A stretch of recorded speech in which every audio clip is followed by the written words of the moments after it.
Okay, the time is now 6 p.m. and I call the meeting to order the regular meeting of the Public Safety Committee. It's Wednesday, July 23rd, 2025. And Chief, have you noted the roll? I have. And We have quorum. We have quorum and approval of minutes from June 25th, 2025. Is there a motion to approve? I'll move to approve. And a second. I'll second. Any comments or changes? Seeing none, all those in favor? Aye. And appearances. Is there anyone online that's here to appear for something that's not on the agenda? Does not appear as if anyone's online, nobody's in the room, and nobody's sent me notice. Okay, no correspondence? Correct. On any, okay. 5, unfinished business. A, discussion action on 2026 capital budgets for police dispatch. Chief James. Thank you. This will be a quick overview, but please ask, I'll actually read the motion first. Oh, okay. Overview, but please feel free to ask questions. This is going to, the ask is going to be a recommendation for approval to council on the capital budget. Just as a quick recap, nothing's changed since our last meeting. Quick recap, 26, looking for 2 EV squad cars and arbitrator licenses for 2026. And again, the balance of everything remains the same through 2030. It should be in your packets, exactly as what we discussed. And I think everyone is here who was here last time with the exception of Aldridge Kula. So You answered my questions about the EV, so. yeah. Questions for Chief? Then I have the dispatch side of the house. I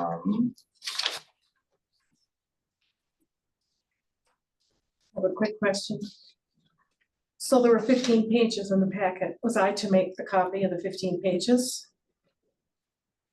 Oh, so, okay, so normally we don't hand them, I should have shared that, unless requested, we normally don't. Okay, so I wasn't sure, because last time you handed out some things. We had some different things from what was actually sent in the packet, so, which is why we had new documents to hand out. Yep, so what was sent in the packet was changed in what was actually presented, so, which is why we had paper. So I should make copies of my own to bring to the meeting? Okay, that's fine, Yeah, Okay. simply because I think the city is trying to work of on course. saving trees. And Right. you can, or We're happy alternatively, to do it. I'm looking at it on electronically instead of printing it, so that's an option too. Okay, If there is a specific Thank you. question that comes up, we can always bring it up on the board and collectively just talk about it and yeah, happy to do it. For emergency dispatch, nothing has changed. You'll see the only project, emergency communication / dispatch. Nothing has changed. The only project so far has been indicated in 2027 for a new recorder. Yeah, so for our radio communications, it records all the communications and for our phones. Okay, and that's off-site digital or? It's in-house, it's the hardware that we're buying and includes the software. Okay. And that's it. Any questions on dispatch? Sounds like you guys discussed it at length last time, yes. All right, so we would entertain a motion to recommend this budget to the council. Make a So- motion to recommend this budget to the council. I'm sorry, what was that, Jim? Motion to recommend this budget to the council. Okay, so we have a motion and a second. Okay, all those in favor? Aye. Motion passes. B, discussion action on 2026 capital budget for fire and EMS. Chief McGlone. Well, this will also be a brief overview of what we talked about last time. You'll notice I kind of cleaned it up a little bit. There's some discussions I have to have with the mayor on budget amendments for current funded stuff. I just took that out. So you'll see under the I'll start with the fire side. On the 2026 projects, the engine 4 upfitting that will move over from 25 is the full amount. To catch you up to speed, Alder, there's would like to use some of that money for a different project that may come off the capital budget on the EMS side, but until I speak with the mayor, I wasn't gonna confuse it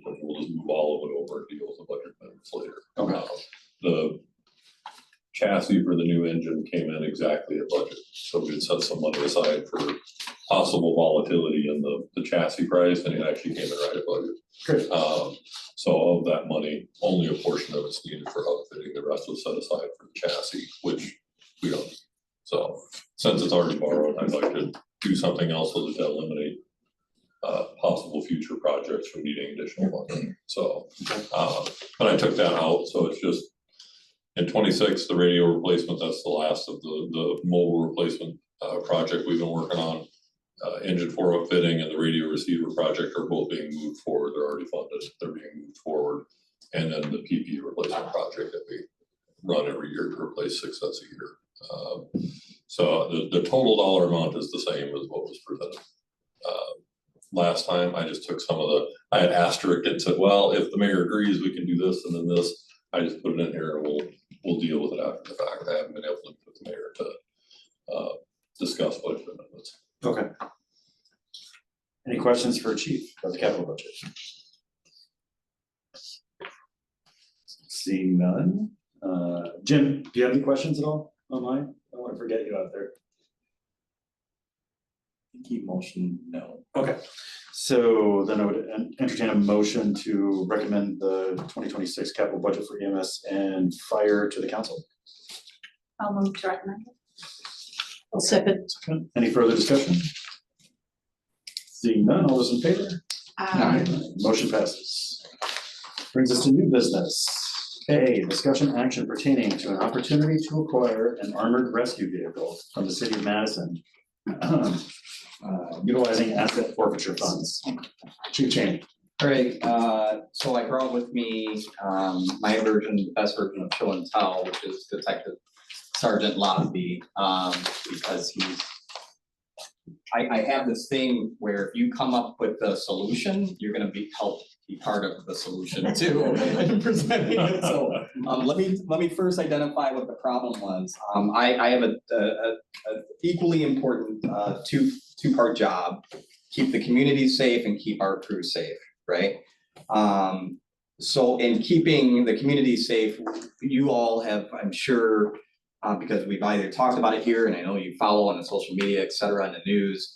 We've had some pretty scary incidents as of late in the past year involving some firearms and standoffs with firearms. We just had an armed standoff the other day involving an edged weapon. I chose not to put that in the paper because it involved somebody with a cognitive disability, but it was a pretty lengthy standoff in which the person was presenting lethal force. So again, our officers are using their training, their experience, and discretion, and the outcomes have fortunately been the desired outcome. However, in every case, we review and reevaluate, and I identify some gaps in safety, either it be, we're not perfect, so there's always a way we can do it better. There's always training that we can introduce. But with you all, and what's important, in addition to the training, which you have all supported, this committee has supported in the past, which has come through for us, but it's also equipment. So if you recall, for those of you who were on the committee, I presented a budget and said, hey, our entire police department needs helmets and shields, but I'm only gonna ask for this year because this is what the directions I was told by my mayor. And you all came and said, I think it was you, Angela, well, that's ridiculous, don't all of you need it, right? So it's things like that I will come to this board for and say, here's my problem, here's my solution, and here's why it's important to involve the public, you all, in the community. And so we have an opportunity that was presented to us from our neighbor, City of Madison, in acquiring a vehicle. And so I've asked Detective Sergeant Losby, who let me know about it, come today to speak on it, inform and educate all of us, well, all of you, because I got the 101 on what this vehicle is and how it could be utilized. So Brian, take it away. Well, thanks for looking at our interest and talking about it. This is a unique, very rare opportunity that we have presented to us.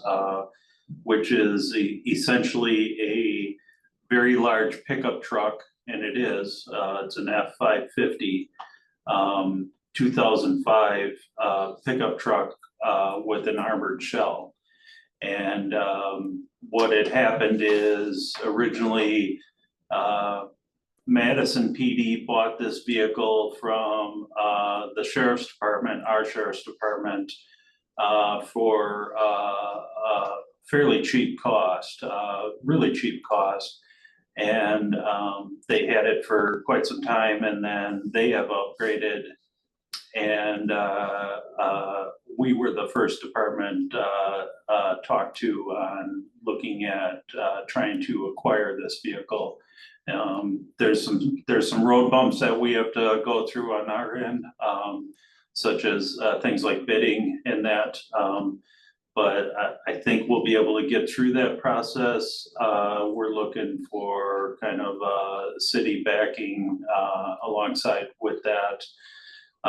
We're also in a rare situation where we actually were able to seize drug money in a time. I've been here a long time. It used to be you could seize drug money fairly easily. Now it's very difficult, and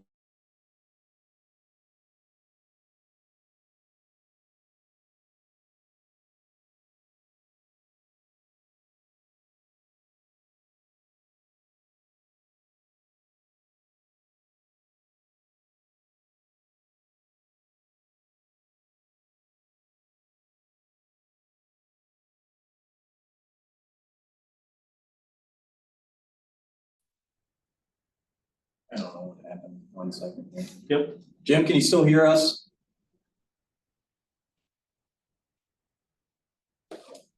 Yes, I can now. Okay. Thank you. And like Chief Cheney has mentioned, over the last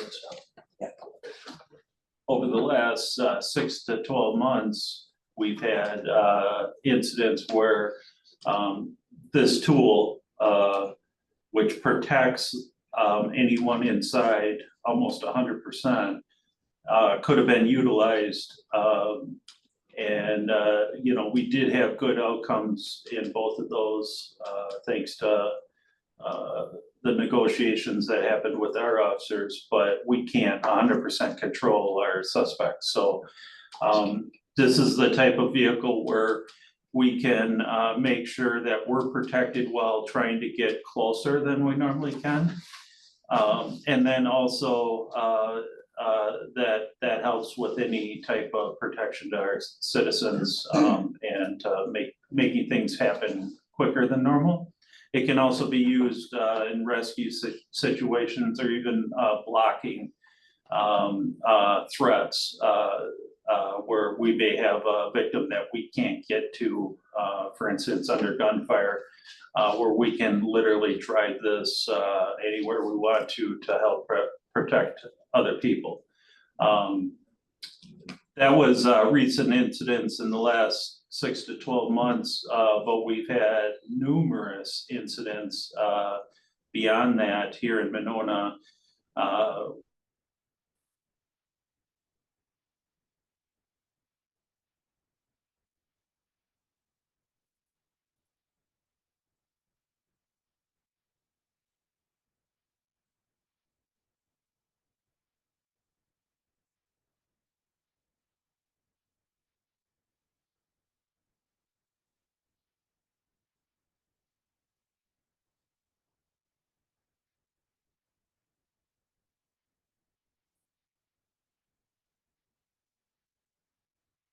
I don't know why it's doing that, but it's doing it. Maintenance.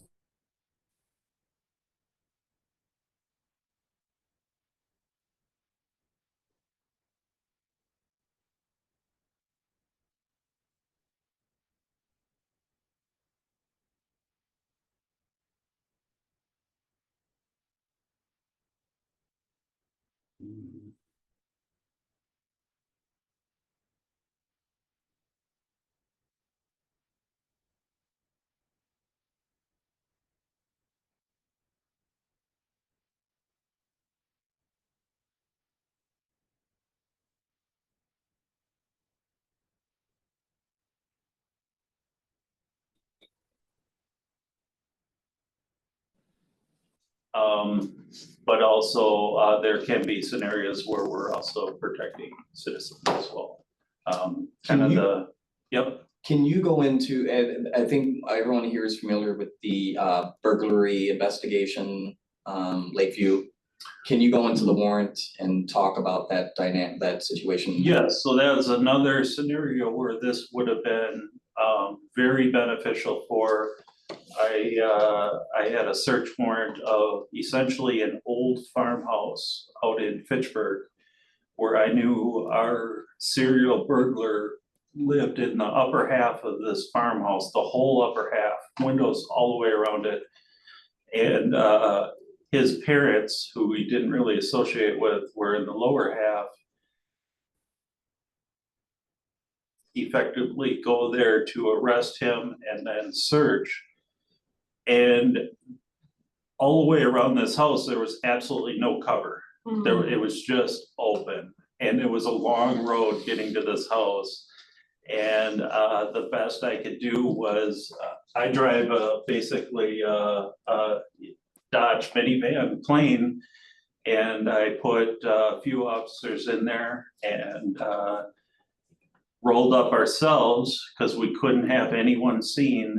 And I parked right up against the house. And the plan was I was going to try and contact parents, see if he's home, advise him of the warrant, and then give a code for more help from the van. And then we had several other officers way down the road out of view.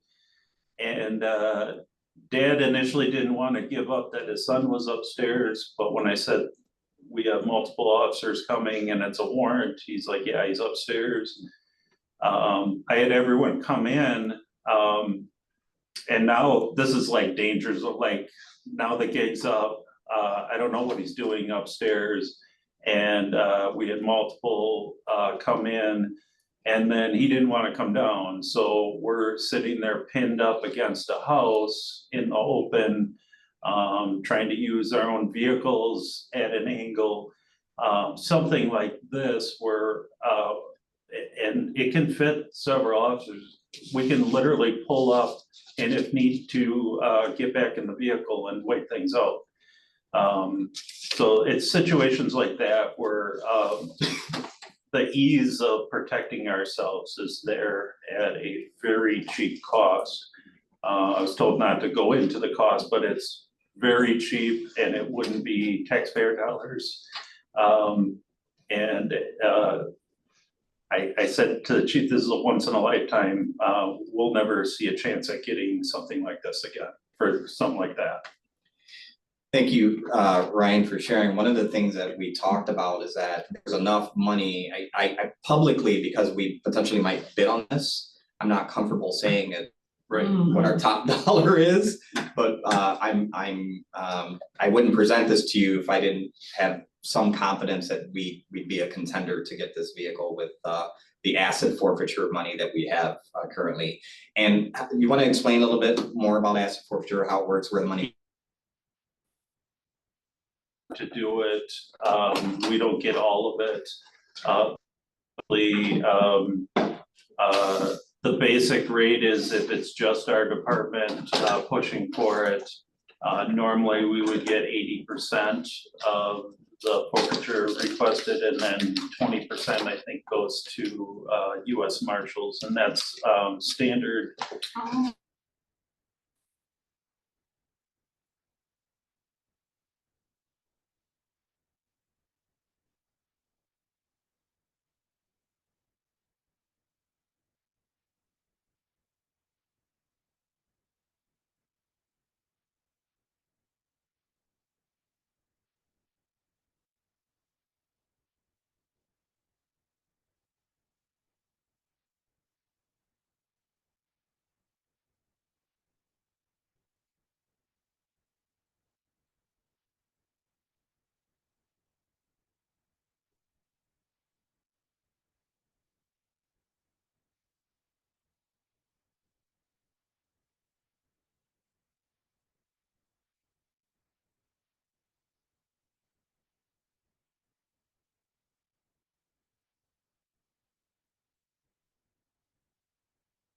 just fine.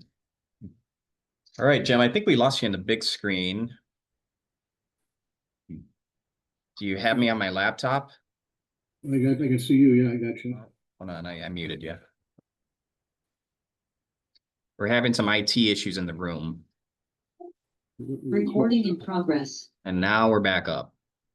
All right.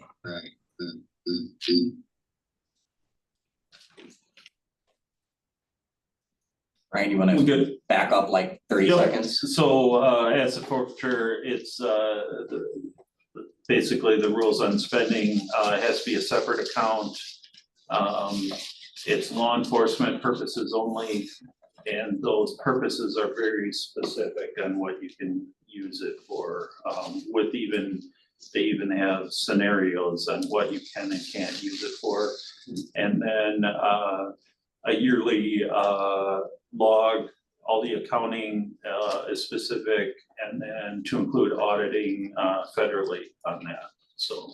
Some of the examples, Alder, are surveillance equipment, vehicles, communications. If you can tie it into sort of fighting crime, so to speak.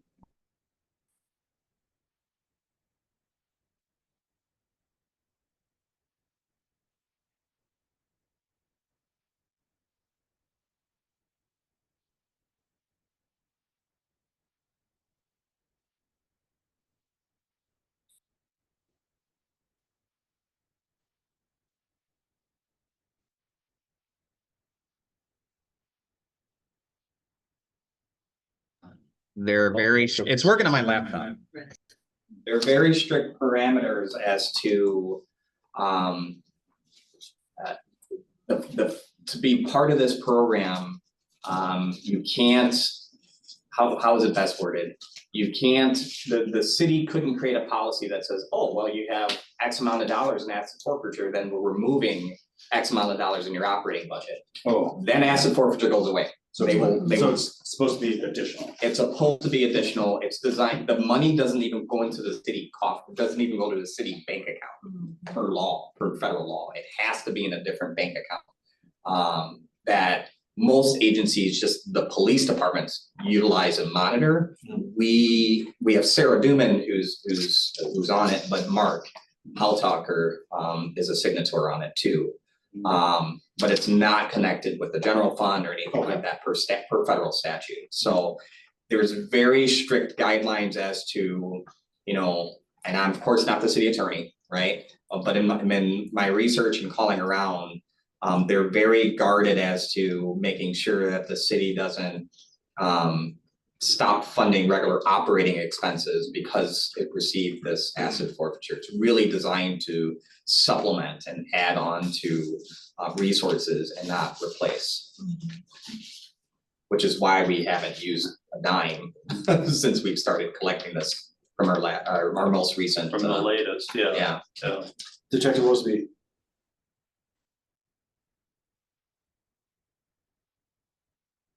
Used it.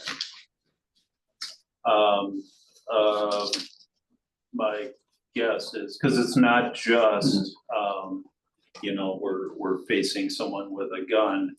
There's potentially other scenarios, but my guess would have been,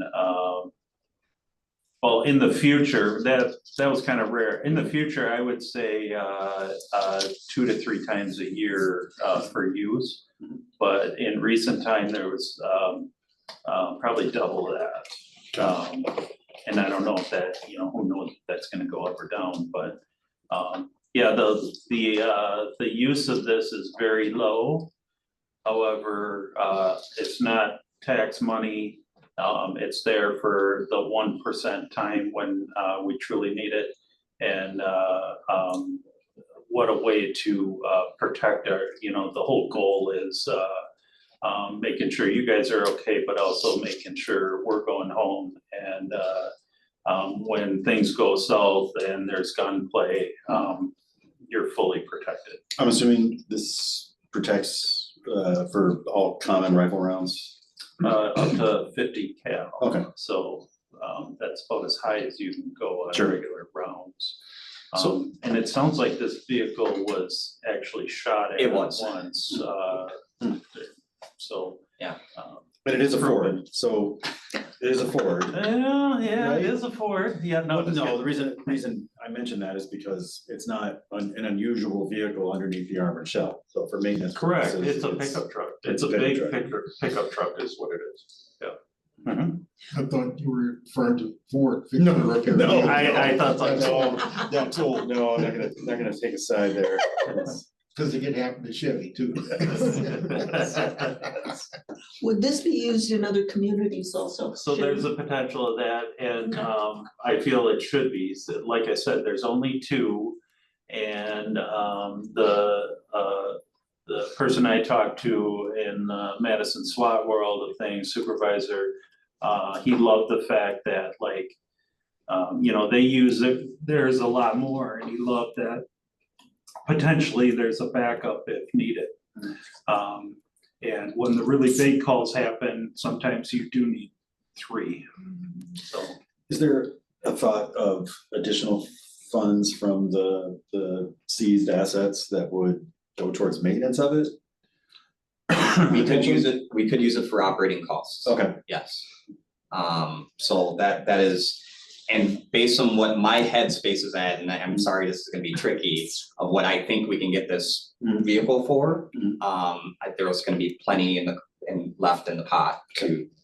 If things go right. If things go right, obviously somebody can come in some community and say, well, I wanna bid $50,000. gotcha. We're not getting an ARV people, we're not getting a rescue vehicle. But I don't think it's gonna get to that. It's a vehicle that's, we know it well because it's coming from our partners and they wouldn't sell us junk. Because they are finding it, to Ryan's point, it's gonna be mutually beneficial to them too. Because we mutual aid equipment as well. In fact, if you were around for the festival, which many of you were, there was a lot of equipment that didn't say Monona on it. McFarland, Dane County, Deerfield, Deer Grove, or Deerfield, right? You name it. And this will be one of those things where it might be our driver, but it's gonna be their TAC team, right? We're just responding. And in my experience in active calls, for example, Abundant Life was an active threat. It's not a SWAT team day, right? The officers are trained to go in and save lives. However, if there's somebody sitting here at the police department and there's ample resources at the school, we would offer that resource because we're so close. And I almost guarantee you Madison would have said, yes, start it and stage it or start it and position it here. Because there's a lot of non-confirmed information about other things that happened in that incident that we did not know if for sure the threat was 100% neutralized or not. So that scared me. Sorry, we had a car aiming right for us here. Okay, so sorry, Rachel. Speaking of rescue. Yeah. So the other thing too is we don't. Yeah, it's not wearing his glasses. We don't comfortably, I mean, I'm comfortable in how we execute our warrants. I don't think the average person knows some of our most dangerous warrants that we execute aren't necessarily, although burglaries are dangerous, that person particularly was facing, is facing a lot of time. However, it's the child pornography cases where a lot of officers get killed. Because, and oftentimes those suspects take their own lives in the process of knocking down their door too. The domestic offenses, or the child sex offenses, right? And we have executed warrants on all the above here in Monona, or in connection to Monona crimes. That is something that we would take care of as Monona PD and not necessarily ask the Dane County SWAT team with snipers, et cetera, to execute, right? There are some cases which we would, where we know there's weapons involved, where we know the person has violent history involving weapons, where we would happily ask the assistance of Madison SWAT or Dane County SWAT. Dane County TRT, Tactical Response Team, is our first go-to SWAT team. Madison is the backup. And there are a higher volume of calls and incidents which we would utilize this ARB where it doesn't rise to a SWAT call, if that makes sense. This could also be used for surveillance, you say? No, I thought you said that, no? No, Oh, no, okay. this stands out like I don't know what. That's what I thought, yeah. right? yeah, Yeah, the example that we were providing was, you know, it's a barrier in case we had to approach a dangerous, like the farmhouse. I think the stealthing was my comment about. Oh, that's the- probably what it was. The orange, and then you guys saying sneaking up. Yeah. Yes. Yeah, no, and it's a diesel, so you'll hear it too. There's no, and part of, I saw him like the ice cream truck. yeah. So the armed, I'll just go really quickly, the armed standoff, at the BP gas station on Broadway.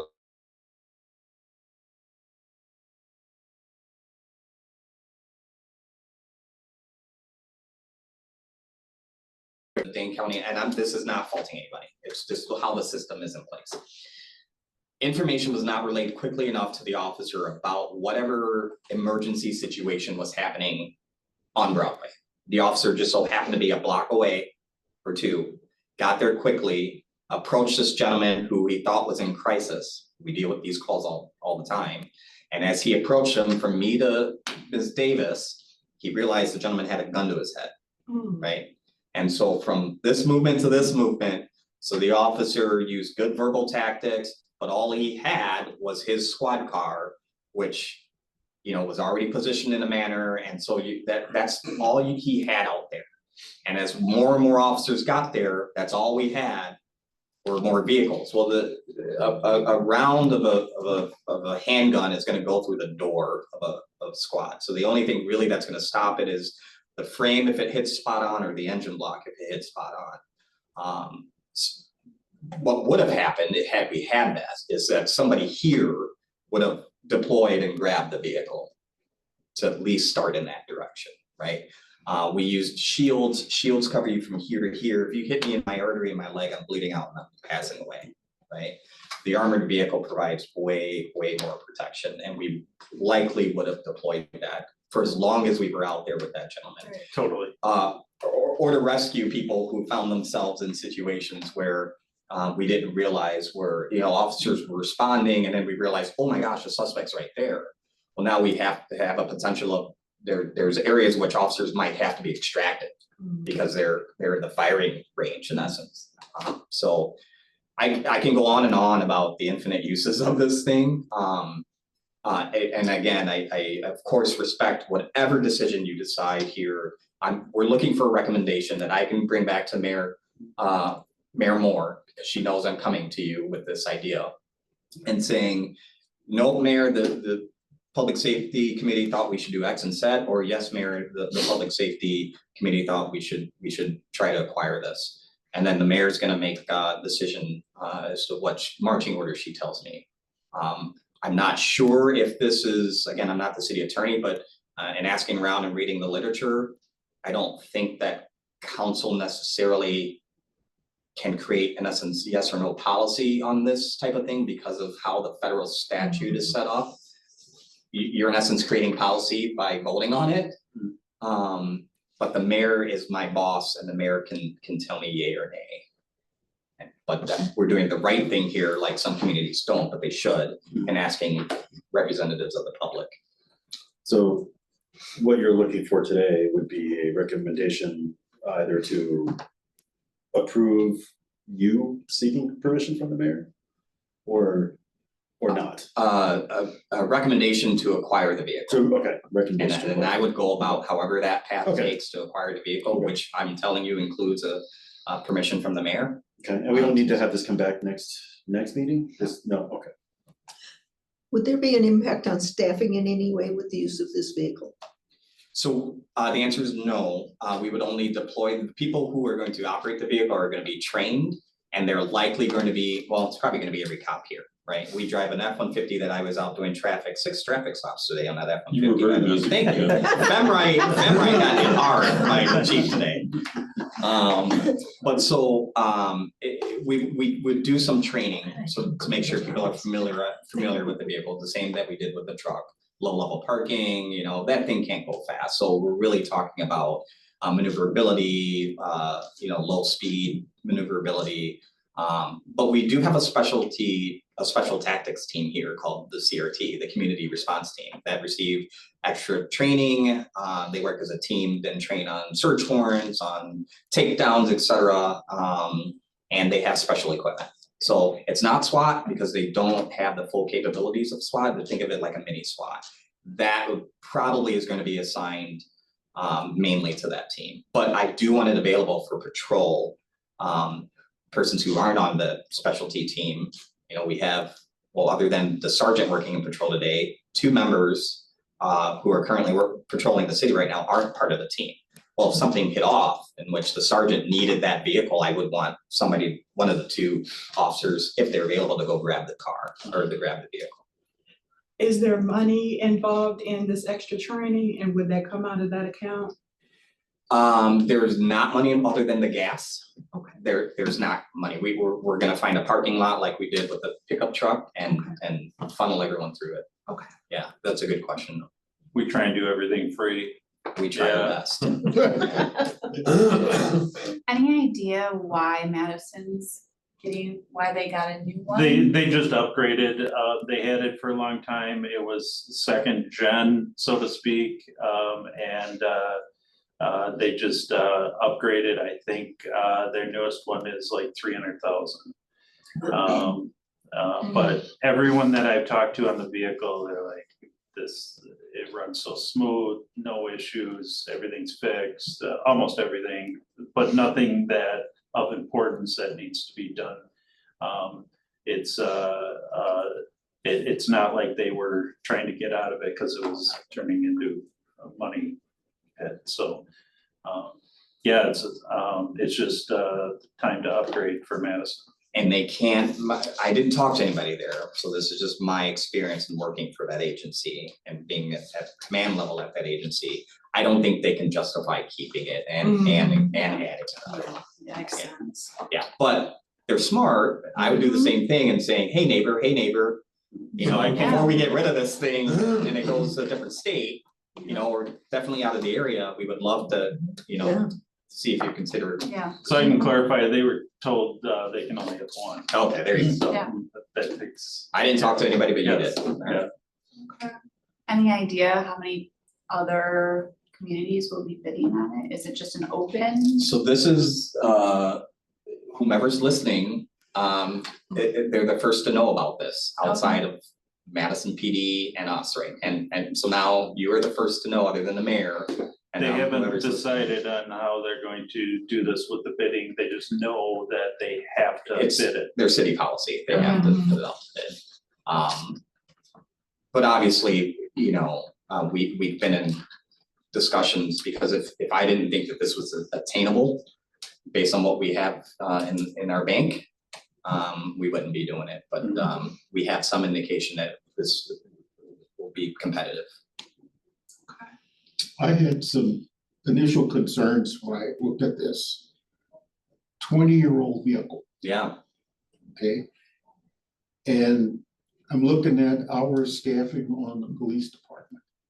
How are we gonna staff this vehicle? And then from my fire service experience and with associations like Mavis, is there some sort of a mutual aid organization where other types of these vehicles would be available? Yeah, I can. There's one in Madison and one with the sheriff's department. Yep. So there's 2 in the county. Yeah. And I was thinking, well, if you have an event that you're gonna need something like this, you're gonna have to dispatch it, staff it, and is there a system that would do that without dealing with a 20-year-old vehicle? so there have been, I'll answer that twofold. We do have a mutual aid system here. It's called CAPMAR. It's very similar to Mavis. It's the Capital Area Mutual Response. What the R stands for, I should know. Regional. Oh, it's capital area mutual aid response. Mutual aid response, Yeah. yes. We have so many acronyms around here now, as you know. I can mutual aid any resource in Dane County because we have that intergovernmental agreement. I will tell you, there was an incident last year in which we were in a tactical situation. Agency, another suburban agency in Madison, on a tactical situation of an armed subject who had fled from another suburban agency. So we're physically in Madison, our officer, other agency, but we're in Madison. And Madison's SWAT team, with vehicles and all, did respond. Then I get the call saying, well, we don't think that this is something that we're gonna continue to invest in, so we're gonna leave.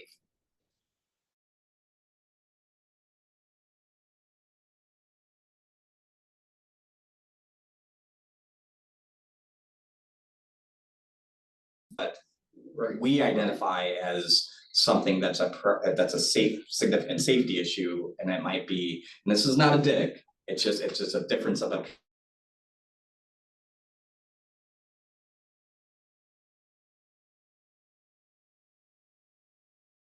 Concerned about that. But seeing that there are only 2 other of these units in the county. And I won't share where they place those vehicles in the county. We know. That's all, that's good. But I think they have a 3rd resource like this in the county.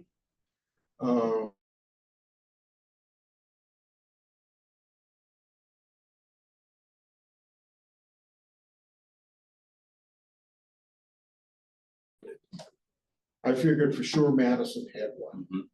Okay, so I think, and then we don't have to spend any of the city's money if we're lucky. No. You're smiling.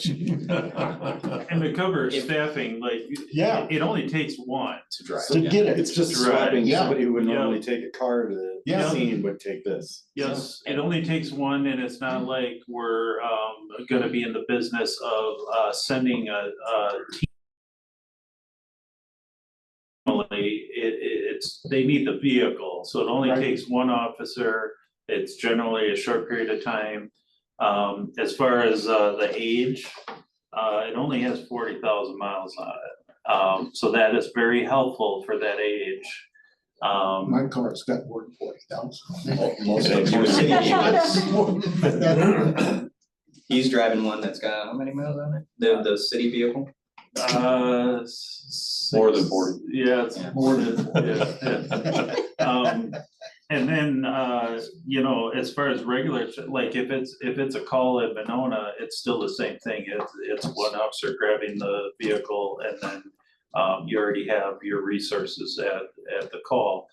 So And then you get there's- mutual aid from other departments if necessary. Yeah, which is a great benefit Yeah.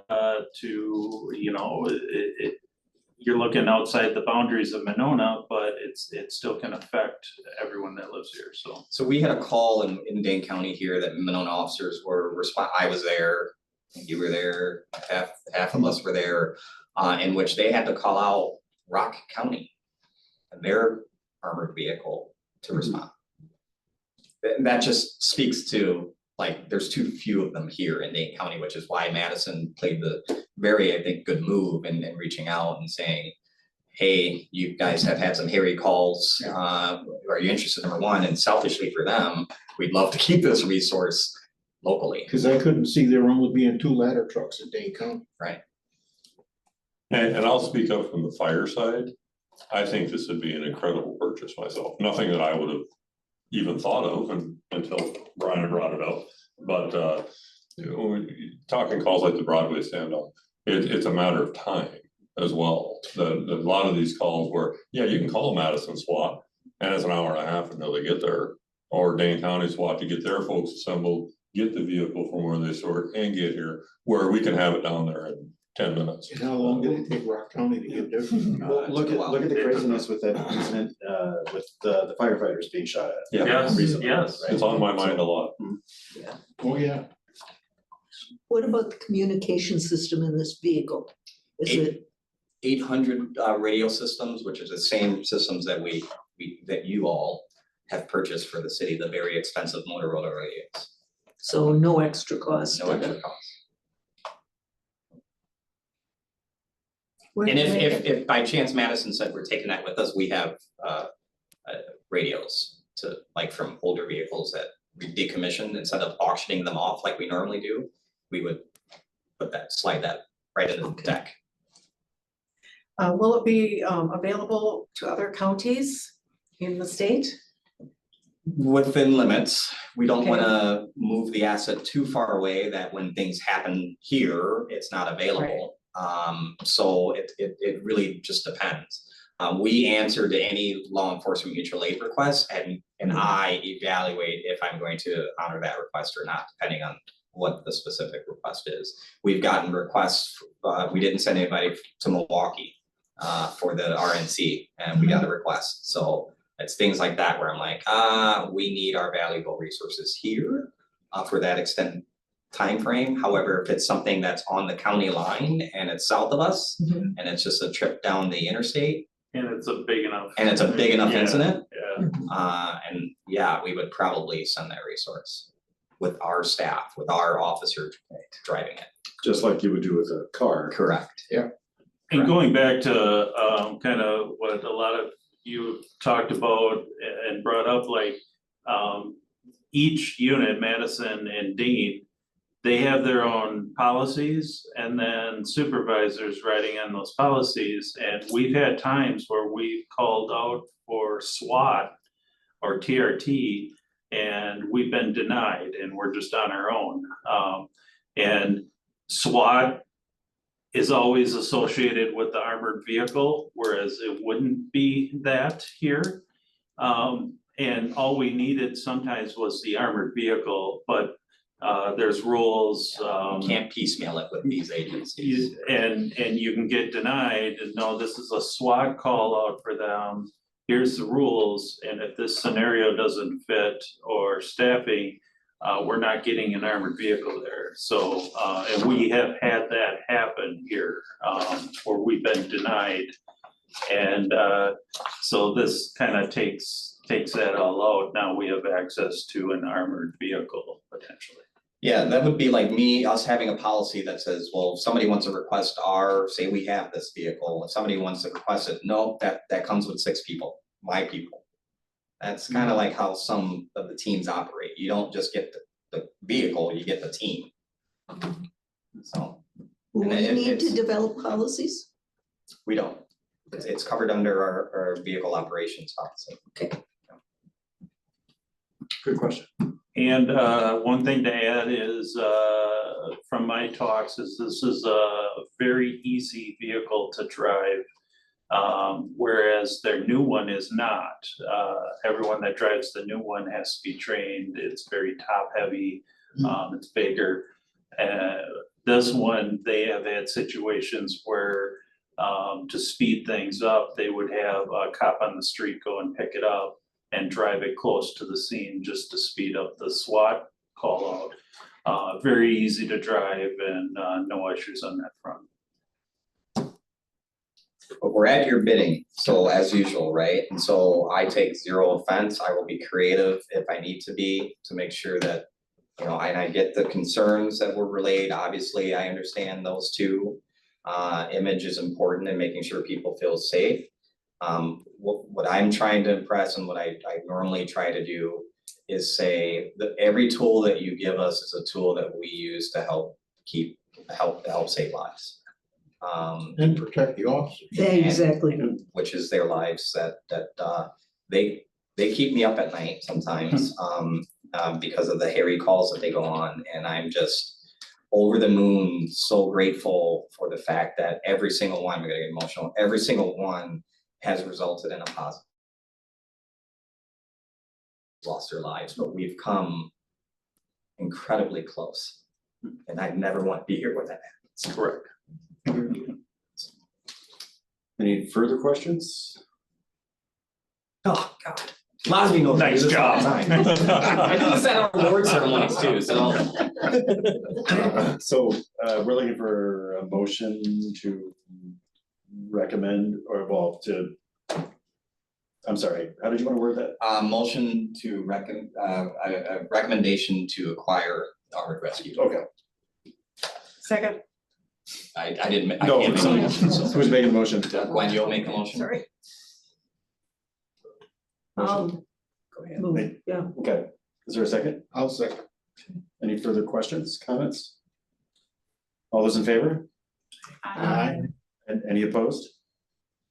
Okay, motion passes. All right, that's all I have. Thank you. Thank you. That brings us up Good to opportunity. reports.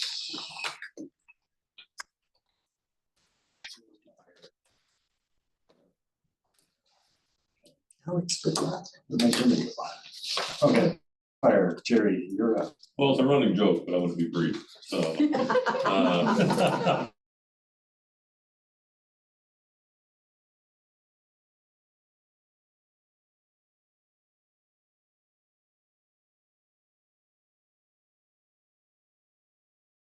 Obviously, we had the festival, very minimal call volume at the festival this year, which is great.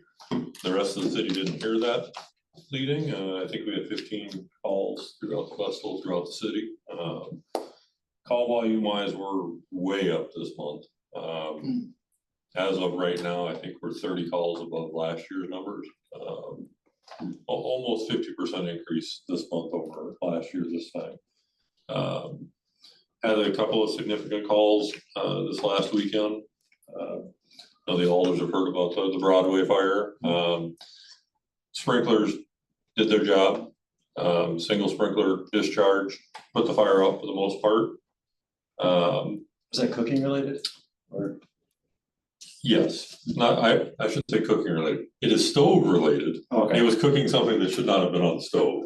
Oh, This is unofficial until the report's completed by Chief Miller. I can't put it out there, but it's an unintentional fire.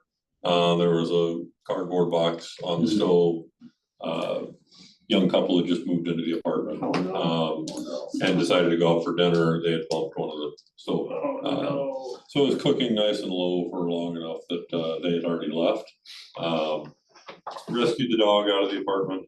It was more wet than the smoke damage.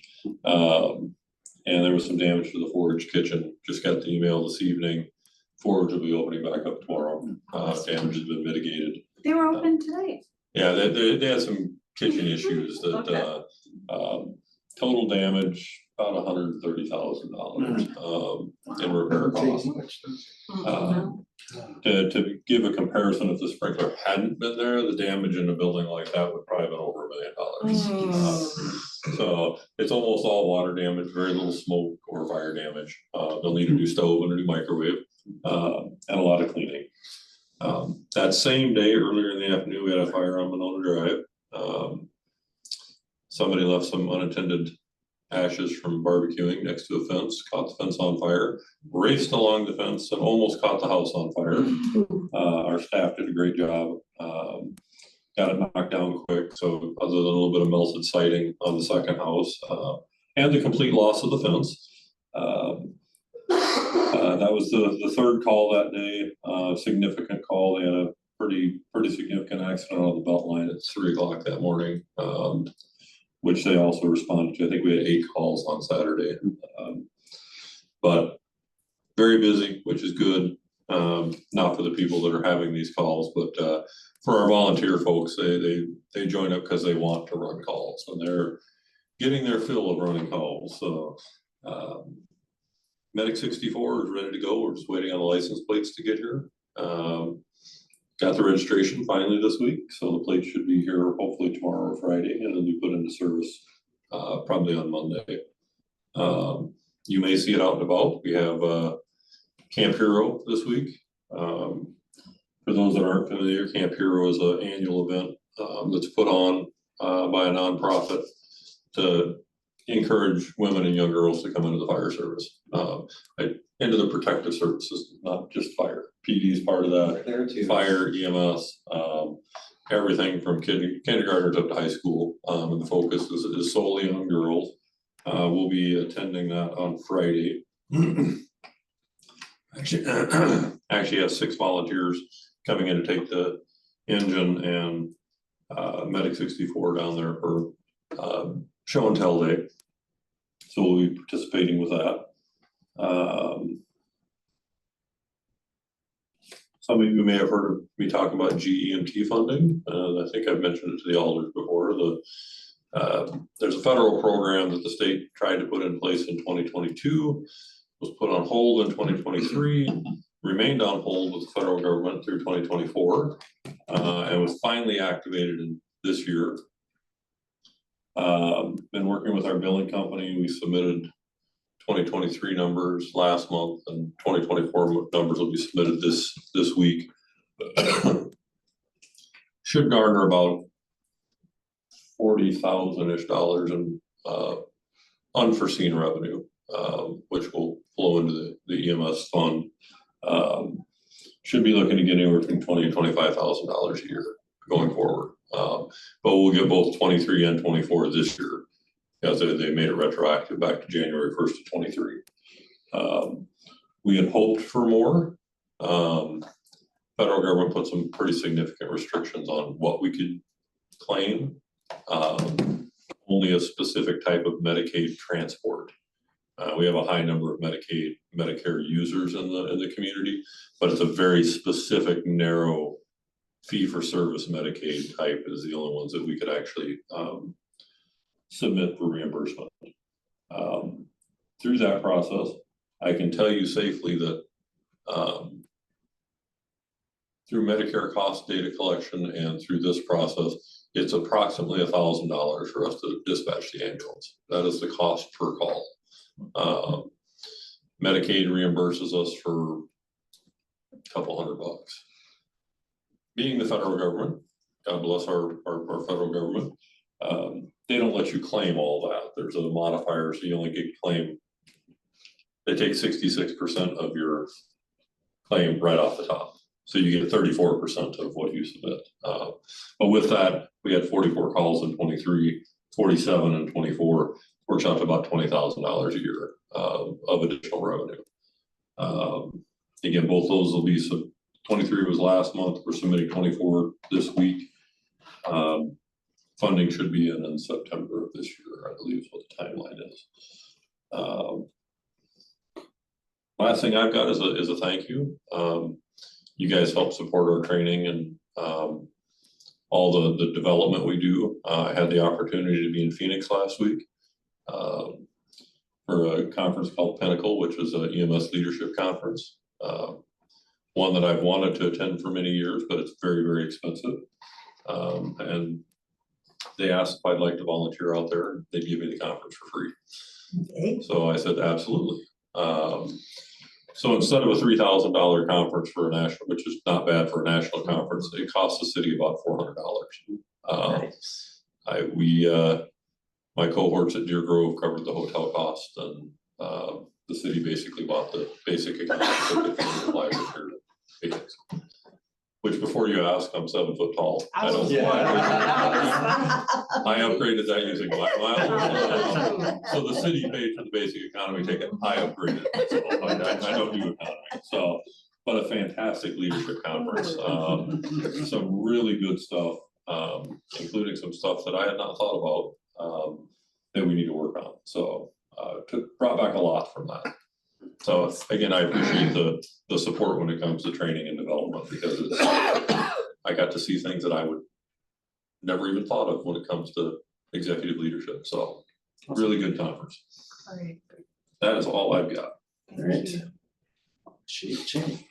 Piggyback with training, the department is going through its third formal training of the year as a group, this time sending folks to our consortium training, which is actually one of the instructors, active threat response. So sort of right on topic to what we're. WPS in Monona, actually. Thank you to WPS for hosting the training. They've been good partners and historically have been good partners, I'm told. And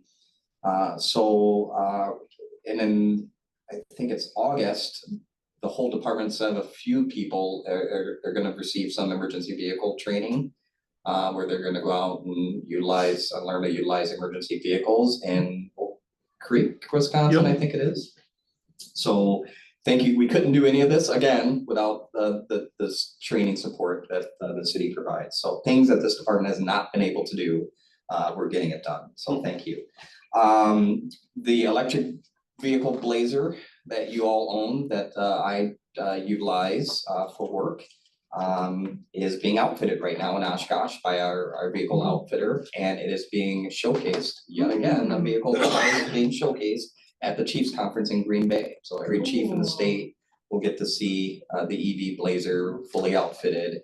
That's brought to you by the citizens of Winona, so or taxpayers, I should say, Winona. So thank you for that, and it'll be back here mid-August. And if, again, offer stands, and if you wanna ride, please let me know. Great vehicle. It is shockingly great. Yes. Are you getting it? No, I wish. How many miles? I are just on have the that? van, not the plane. Can't fit all those people in. Yeah, that's right. Traffic enforcement, I shared this with council, and in case you notice, we're trying something, we're trying a new strategy, it's new to us, it's not new in terms of the police world, but in case you see a squad car here or there throughout the city and you look closely enough and it may not have a person in it, that is our way of asking for some voluntary compliance and making sure that people slow down. Sometimes there will be an officer in that squad car, sometimes there won't, so you never know. Do you remember the movie Airplane? Yeah. Yes. We Yes.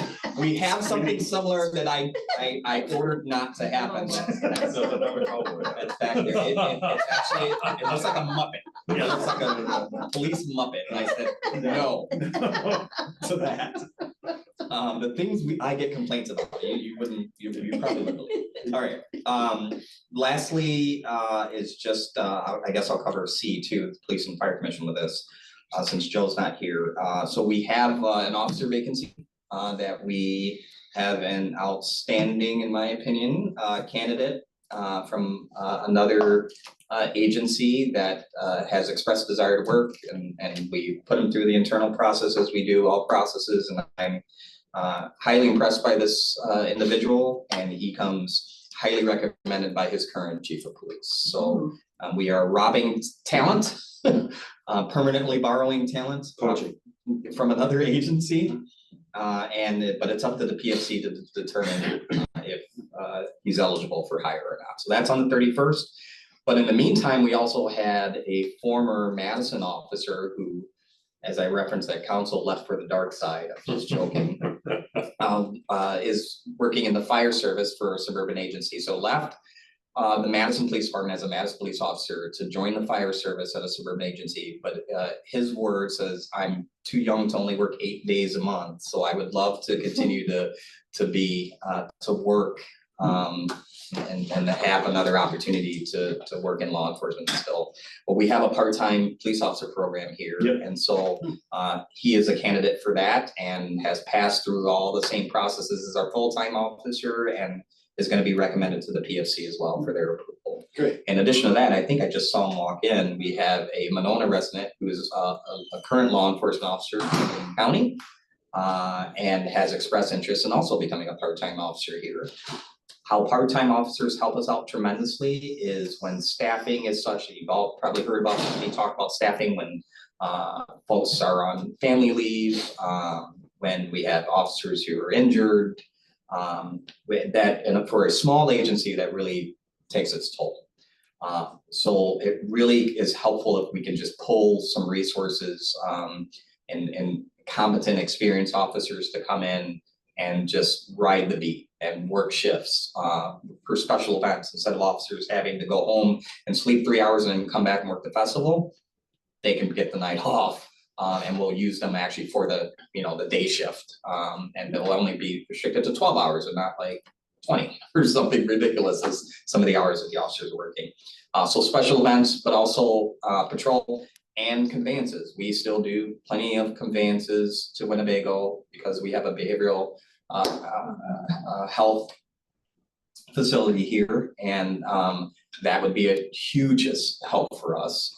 Again, instead of having to pull resources on their days off, for example, or extend hours here, we can just pull that part-time officer. So I'm very excited at that opportunity. We have not been able to fully utilize that yet, but it's promising now. And that is all I have. Awesome. Thank you very much. Any questions for either chief? I do have one more thing. National Night Out, August Ah, 12th. Jerry, Um, yes. please come. I believe we're actually gonna have a live burn room this year, so, Paul Davis Restoration is more than willing to get it set up for us. And light something on fire and be able to put it out for everybody. And I think I mentioned it last month, but Medic 64 was actually up at our Chiefs Conference, the state Chiefs Conference on display. Lots of very nice feedback from chiefs from around the state, so when everybody seems to be going bigger and bigger with ambulances, we're staying the same with ours, and it was one of two that are still the nice van ambulance, everything else are giant F-550 ambulances, and everybody seems to be going towards, we're not going that direction at all, so we'll stick with what works, so, but very good feedback from chiefs, so. Thanks for that plug. Yes, August 12th, 5 to 7. Gotcha. Any other questions? Can I express a safety peeve?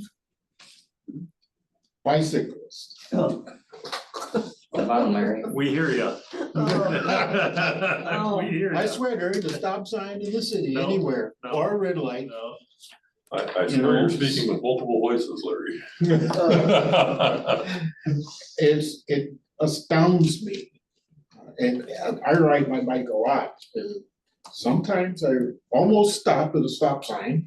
But, I mean, this is like, Let me express the challenge if I can. oh, I don't expect you guys to hand out No, no, no, tickets to it's- those guys. It is if we didn't deal with a large tourism influx from our biggest neighbor, where you get new folks literally every day that are renting B-cycles or and are just making the loop.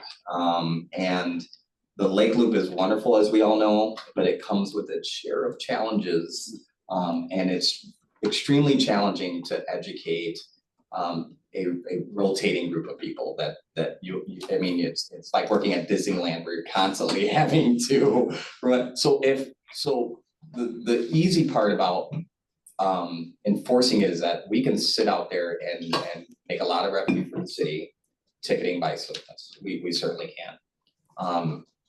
What we focus on are our most hazardous intersections where the data has shown there is either has been a crash or there's a higher likelihood of a crash. Now, could a crash happen anywhere where somebody's not stopping? Absolutely. So instead, we try to focus our efforts on where bikes and cars don't mix and where people are speeding naturally on car and vehicles, because the likelihood of a car being the principal issue is higher than the bicycle. So I get you 100%. There's not a day that doesn't go by, in the summer, I don't hear about these bicyclists. We've stopped folks before, I've stopped folks for, what is promising though, is that a lot of the kids are like doing the right thing, and we have a sergeant that came up with the concept of like rewarding the kids for Oh, nice. actually stopping, and Great. we've networked with people who provide bike lights, so that when kids don't have lights, we have lights to give them when they're out at night. But again, the kids aren't the tourists. The kids are the ones that we see regularly and we can educate them, and they're still, they listen to us for the most part. Some of these e-bikes are getting a little, I was on Broadway the other day on my motorcycle doing the speed limit. I'm sure you I kept up. passed- You got passed by I an got e-bike? passed by a bicyclist, actually pedaling an electric bike. Yes, so when you take the governors off, or when you override them, or you reprogram them, they can go 50, 60 miles an hour. Yeah, I've actually seen one on Beltline, actually. Oh, how did the parking work, the parking signs? Because in our neighborhood, it was a total fiasco. I can't tell you, I was kind of watching what would happen. The people who removed them and threw them in their cars was amazing. Yep. And then the other people on Tony Awatha who decided they didn't want them on that side of the street, so they moved them on the other side so no one would park in their areas. Yeah. Oh my God, it was just a riot watching these people and the movement of those signs. So the bulk of the city worked. Okay, Right. good. and again, it's one of those, where do we focus our efforts? Oh, right? exactly. We focus our efforts where the majority of the folks were going to be parking and where we believe that there would have been a police or fire response needed. We could get to Tiny Walk if we wanted to, right? There's clearance there for us, right? The padding was helpful, right? Uh-huh. But yes, we were missing a few signs. We would like to remind people that stealing city property is a misdemeanor. I'm fully investigating. And the detective sergeant is on it. If you see a gray minivan. But the signs, we believe the parking worked. Being able to, it's still a lot of traffic, so busy. But the fact that we were able to get the calls and folks were able to move over for us is we're gonna continue this. I'm only aware of one complaint about the parking and traffic flow, like one. Yeah. Official complaint. Of the 20,000 folks that showed up, we'll take it. Talking about traffic safety, so I'll have you know, we very rarely use lights and sirens, except if it's a critical level call. I just got a text while Brian was talking about biking. A deputy chief from a neighboring county is at our quick trip on Broadway and just witnessed a neighboring department blow through the red light at Broadway and Monona Drive, doing it at least 70 miles an hour. Never even slowed down. So I feel really good. Our department actually very rarely uses lights and sirens unless it's something critical. And our folks actually stop at red lights before they go through them. Oh, that's nice. Still, yeah. Yeah. Any other questions? None? Motion to adjourn? Second. No, it's on.